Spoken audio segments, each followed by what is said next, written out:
Bienvenido, bienvenida. Este es otro video de Perdidos en Matemática.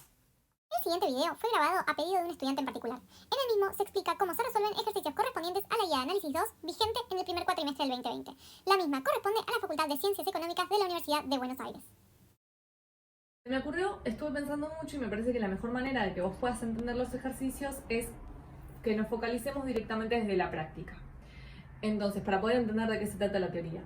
En el primer ejercicio te dice hallar el interior, la clausura y la frontera de los siguientes conjuntos.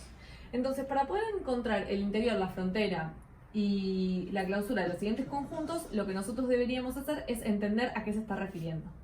Entonces, lo primero que vamos a hacer es entender a qué se refiere con punto de interior, punto de frontera y punto de clausura. Entonces, cuando nosotros hablamos, es importante, y esto antes de seguir te lo quiero mencionar, fíjate de dónde lees las cosas porque puede ser que algunas definiciones las encuentres distintas. Entonces, es súper importante que te bases en la teoría que te dan en la facultad y no en otra. Porque me ha pasado que puntos de acumulación y demás los definen de otra forma.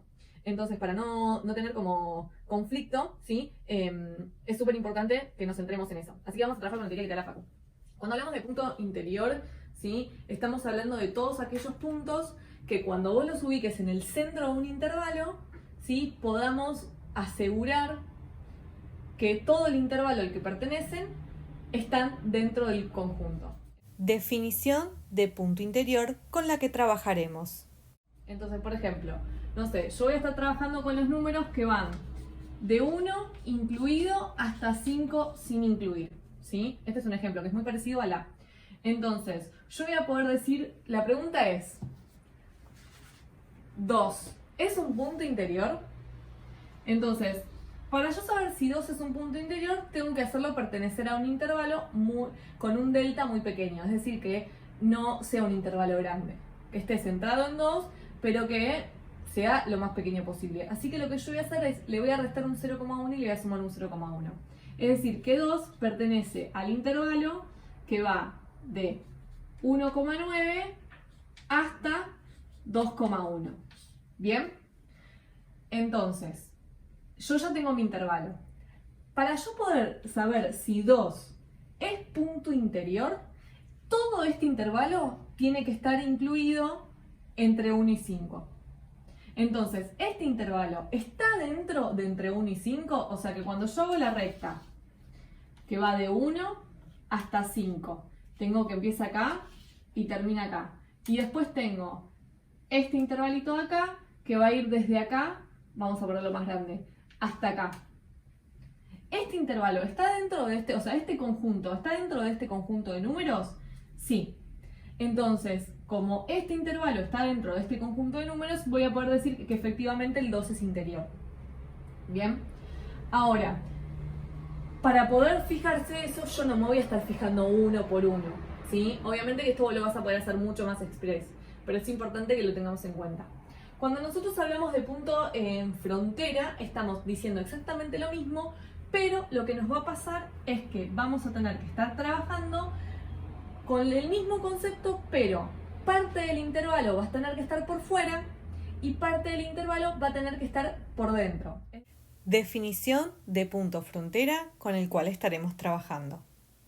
Es decir, que parte de mi intervalo, ya sea la parte que son, o sea, yo acá tengo el 2 en el medio, ya sea los que van desde 1,9 a 2 o de 2 a 2,1, una de esas partes va a tener que pertenecer al intervalo, al conjunto, y la otra no. Lo que vamos a hacer, nos vamos a centrar en los extremos del intervalo, ¿sí? Por ejemplo, 5. Si yo 5 lo hago pertenecer a un conjunto, voy a usar el mismo concepto, que va de 4,9 hasta 5,1. ¿Bien? Entonces, cuando yo tengo 5 pertenece a este intervalo, cuando yo trabajo con este intervalo, lo veo que está acá. ¿Bien? Entonces, voy a notar que parte del intervalo está por fuera de mi conjunto, por fuera, esta parte, pero parte de mi intervalo está por dentro de mi conjunto.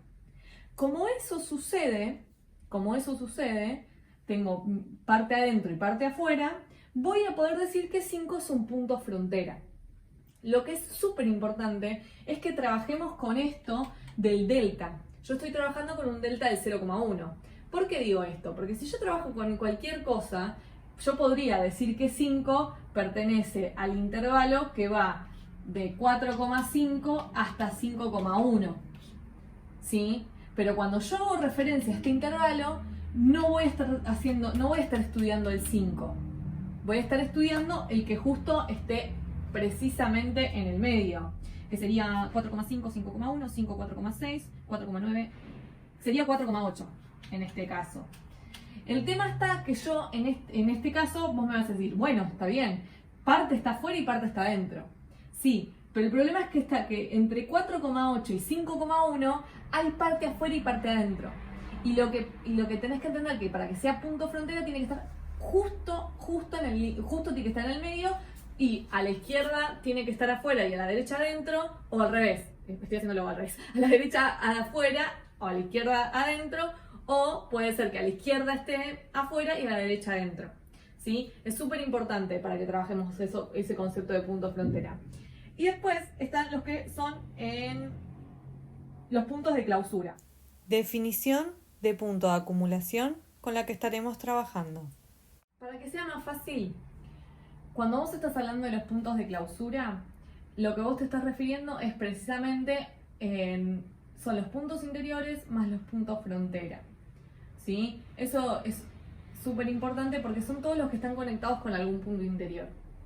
Bien, entonces, es muy explicado esto, pero creo que es la forma más fácil de captarlos. Bien, entonces, por ejemplo, vamos con el primer caso. A mí me dice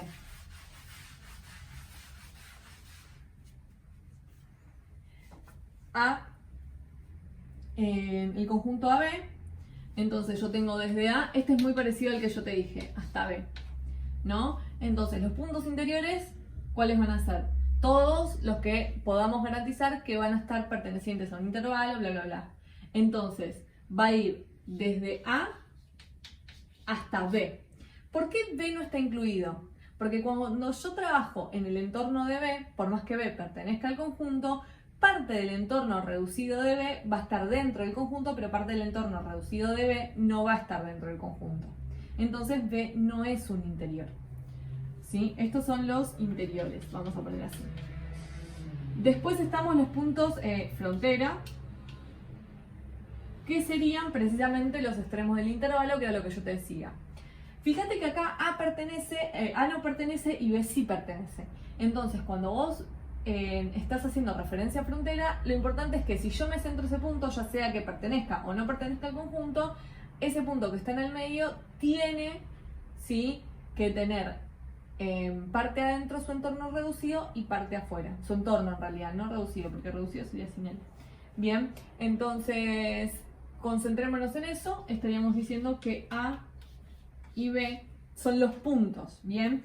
Y después los de clausura, estaríamos hablando precisamente de esto con esto, que se ponen así, por lo que vi. Entonces estamos hablando del intervalo AB. Mencionado rápidamente, en el siguiente ejercicio te dice en todos los números tales que x al cuadrado más y cuadrado sean menor a 1. Cuando hace referencia a eso, eso es una cónica, entonces estaría bueno que te sepas los dibujos de las cónicas, ¿sí? Si no lo sabes, lo charlamos, no pasa nada. Eso es un círculo de radio menor o igual a 1. En realidad menor a 1, porque sería menor solo que lo dice, ¿no? Entonces vos estás hablando que cuando vos vas a ir a tu gráfico, vas a ver esto dibujado, menos 1, 1, menos 1, vas a ver que va a ser una circunferencia sin incluir el perímetro, pero sí se incluye todo lo de adentro. Bien, entonces, ¿cuál va a ser el borde? O sea, ¿cuál va a ser la frontera? Nosotros vamos a estar hablando de que la frontera, ¿cuál sería en este caso? Todo esto acá. Entonces, cuando hablemos de frontera, vamos a estar hablando de la circunferencia misma. Es decir, que lo vamos a poner como x al cuadrado más y cuadrado igual a 1.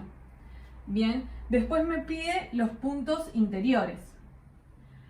¿Qué pasa acá particularmente? Lo que me pasaba antes era que mi conflicto, se podría decir, es que B estaba incluido en el conjunto. Pero en este caso los fronteras no están incluidos en el conjunto, o sea que todos los puntos pertenecientes a mi conjunto van a ser interiores. O sea que precisamente los interiores de A es todo el conjunto A.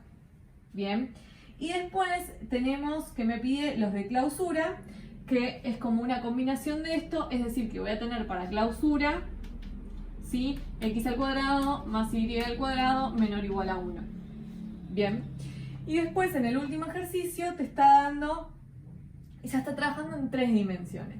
Lo cual me parece súper importante que lo tengas en cuenta si vos vas a estar trabajando con 3 dimensiones, más o menos tener idea de qué te está hablando. Creo que eso es uno de los grandes conflictos, ¿no? ¿Qué pasa? A vos te está diciendo que es un círculo, pero deja de estar en el plano y pasa a estar en el espacio. Es decir, que esta misma figura se reproduce en la tercera dimensión. Que cuando vos tenés un círculo, ¿sí? Que está apoyado, y lo empezás a reproducir en todo, o sea, a lo largo le vas dando espacio, para así decirlo, vas a la tercera dimensión, vas a ver que ese círculo se va a ir reproduciendo en los distintos planos, ¿sí?